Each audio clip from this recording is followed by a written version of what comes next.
Bismillah, Assalamualaikum warahmatullahi wabarakatuh. Alhamdulillahilladzi nahmaduhu wa nasta'inuhu wa nastaghfiruh wa na'udzu billahi min syururi anfusina wa min sayyiati a'malina. May yahdihillahu fala mudhillalah wa may yudlil fala hadiyalah. Asyhadu an la ilaha illallah wahdahu la syarikalah wa asyhadu anna Muhammadan abduhu wa rasuluh, amma ba'du.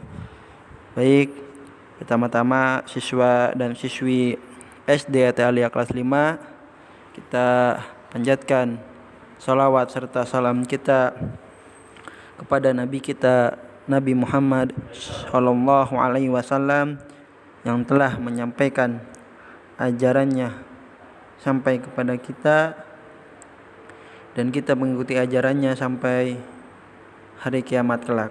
Dan tak lupa kita ucapkan rasa syukur kita kepada Allah Subhanahu wa taala yang telah memberikan beribu-ribu macam nikmat, terutama nikmat iman, Islam dan kesehatan, sehingga pada hari ini kita masih bisa mengikuti pelajaran atau kita masih bisa menuntut ilmu, ya. Dan kalian, ya, pada hari ini kita akan belajar meneruskan pembelajaran kita tentang Al-Quran dan hadis.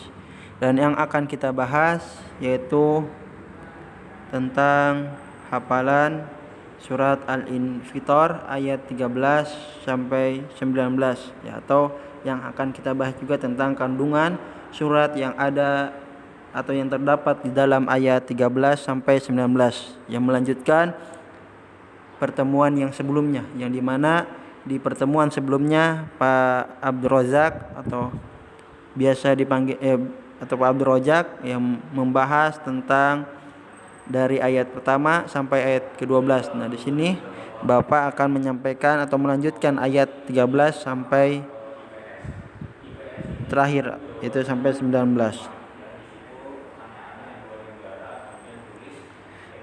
Sebelum kita bahas tentang kandungan yang ada di dalam ayat 13 sampai terakhir atau 19, mari kita simak bacaan surat Al-Infitor ayat 13 sampai 19, ya, agar kalian bisa menghafalnya atau kalian bisa memurojaah kembali, karena ini adalah surat yang sudah terlewat, ya. Mungkin kalian bisa memurojaahnya lagi, mengingatnya lagi. Ya, mari kita dengarkan. Innal abrara lafi na'im wa innal fujjara lafi jahim yaslaunaha yawmaddin wa ma hum anha bighaibin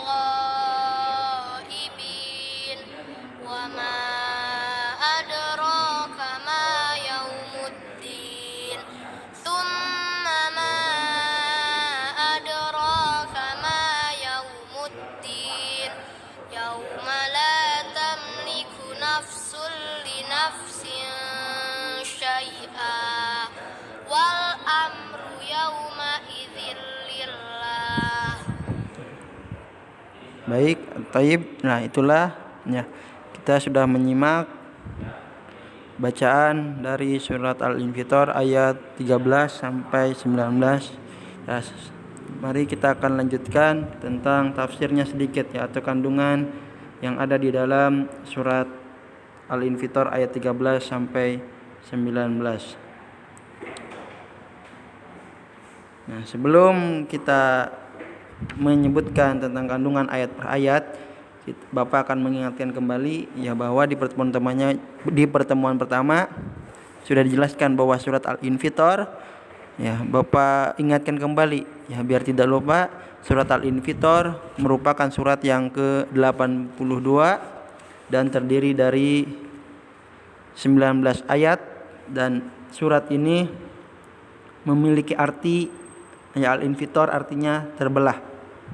Dan surat ini juga termasuk surat Makkiyah, ya, bahwa para ulama juga sepakat ini surat Makkiyah, yaitu surat yang diturunkan sebelum Nabi hijrah dari Mekah ke Madinah. Dan ini sedikit ya ilmu buat kalian bahwa ya salah satu ciri surat Makkiyah itu umumnya adalah surah-surah ini memiliki jumlah ayat yang sedikit dan potongan-potongan ayat tersebut yang pendek ya. Selain itu juga apa?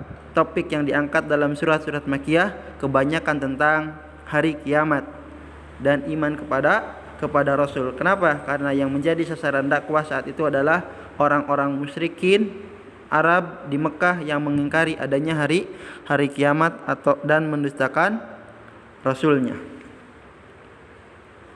Ya, kita bahas ya tentang surat dari ayat 13 sampai terakhir.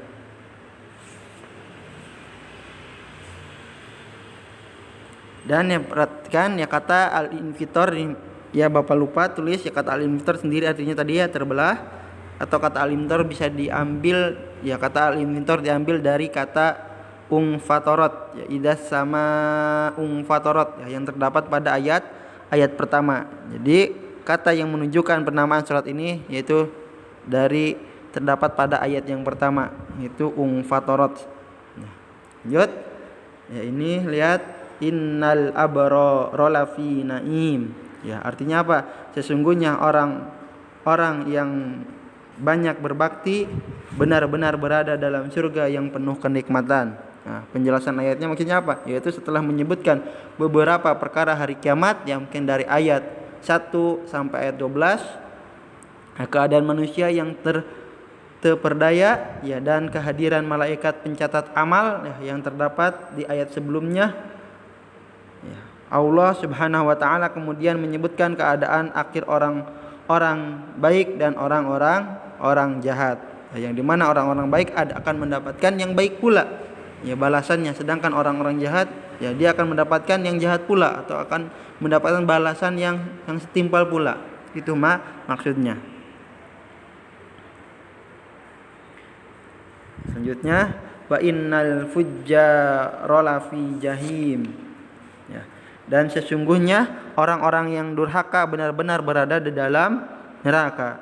Maksudnya apa? Ya, ayat ini menjelaskan para pelaku ya kefajiran yang berkaitan dengan keyakinan ya berupa apa? Kesyirikan atau keyakinan yang sesat maupun berkaitan dengan tubuh seperti misalnya menzolimi atau meminum khamar, maka mereka akan berada di dalam neraka jahanam.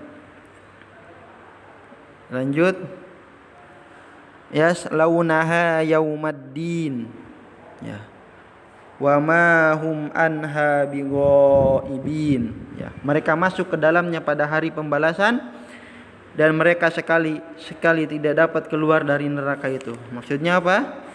Jadi firman Allah SWT tidak dapat keluar artinya apa? Orang-orang kafir senantiasa berada di dalam neraka jahanam. Mereka kekal di dalamnya dan tidak pernah berhenti sedikit pun dari siksaannya. Apabila orang-orang kafir sudah memasuki neraka jahanam, mereka akan minta diringankan siksaannya, namun Allah tidak memberi keringanan, seperti di dalam firman Allah surat An-Naba ayat 30 ya, faduku falan nazidakum illa azaba. Rasakanlah azab Allah, maka kami tidak akan menambah pada kalian kecuali azab. Jadi tidak akan keluar orang-orang kafir, dia akan kekal di dalam neraka.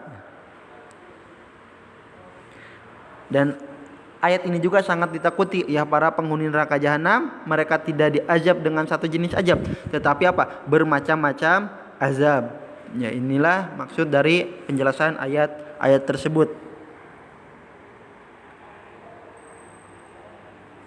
Ayat selanjutnya wa ma adraka ma yaumuddin ya, tahukah kamu apakah hari pembalasan itu? Summa ma adraka ma yaumuddin ya. Dan sekali lagi, tahukah kamu apakah hari pembalasan itu?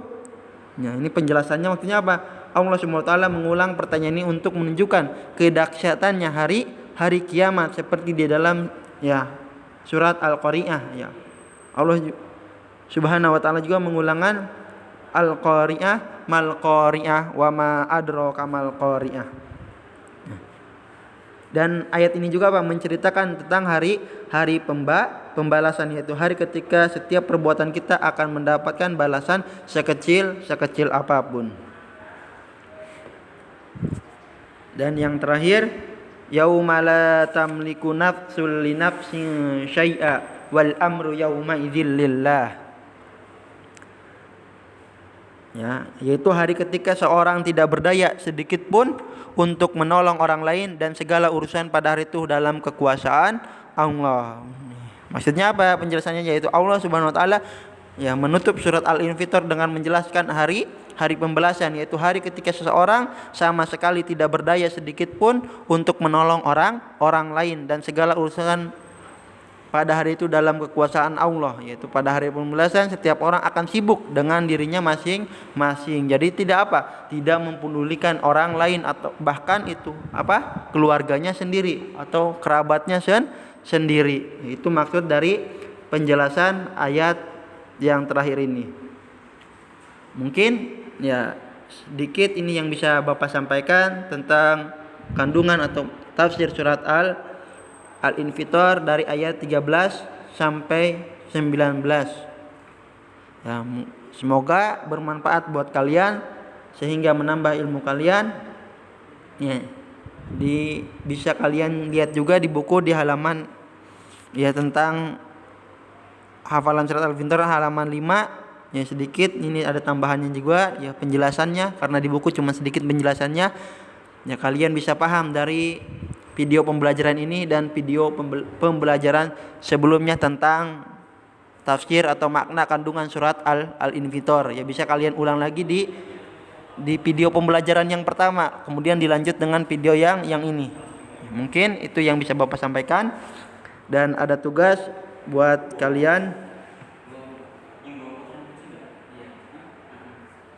Ini tugasnya,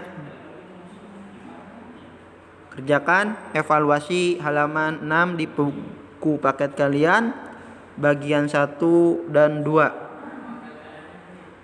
Dan untuk pengumpulan tugas, ya ingat Bapak ingatkan kembali, ya, jangan sampai salah untuk pengiriman atau pengumpulan tugas. Untuk ikhwan atau kelas 5A dan B dikumpulkan ke Pak Abdul Razak. Sedangkan untuk akhwat atau kelas 5C dan D ke Pak Rifki Fauzi. Ya ingat jangan sampai tertukar. Untuk ikhwan atau kelas 5A dan B ke Pak Abdul Razak. Untuk akhwat ke Bapak sendiri, ya Pak Rifki Fauzi. Mungkin itu saja yang bisa Bapak sampaikan. Bapak tutup dengan doa kepada majlis. Subhanakallahumma wa bihamdika asyhadu an la ilaha illa anta astaghfiruka wa atubu ilaik. Wassalamualaikum warahmatullahi wabarakatuh.